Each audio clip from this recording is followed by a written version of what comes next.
எந்த ஒரு காரியத்தை தொடங்குவதற்கு முன்னும் விநாயகரை வணங்கினால் அதில் வரும் தடைகள் அனைத்தும் விலகும். விக்னஹர்த்தா வெற்றி கிட்டும். வளர்பிறை சதுர்த்தி என்பது வளர்ச்சியை தரக்கூடியது. தொழில், படிப்பு அல்லது புதிய முயற்சிகளில் வெற்றி கிடைக்க இந்த விரதம் உதவும். மன அமைதி. விநாயகர் வழிபாட்டால் குழப்பங்கள் நீங்கி மனத்தெளிவு பிறக்கும். வழிபாடு முறை: காலையில் எழுந்து குளித்துவிட்டு பூஜை அறையை சுத்தம் செய்யவும். விளக்கு: விநாயகர் படத்திற்கு அல்லது சிலைக்கு முன்பு விளக்கேற்றவும். சந்தனம், குங்குமம் வைக்கவும். அருகம்புல்: விநாயகருக்கு மிகவும் பிடித்தது அருகம்புல். கிடைத்தால் கட்டாயம் சமர்ப்பிக்கவும். நைவேத்தியம்: உங்களால் முடிந்ததை படைக்கலாம்.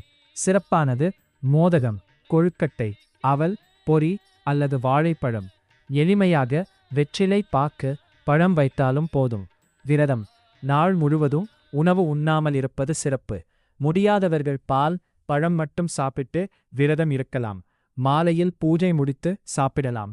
சொல்ல வேண்டிய எளிய மந்திரம்: பூஜையின் போது இந்த மந்திரத்தை 9 அல்லது 108 முறை சொல்லுங்கள். ஓம் கம் கணபதையே நமஹ.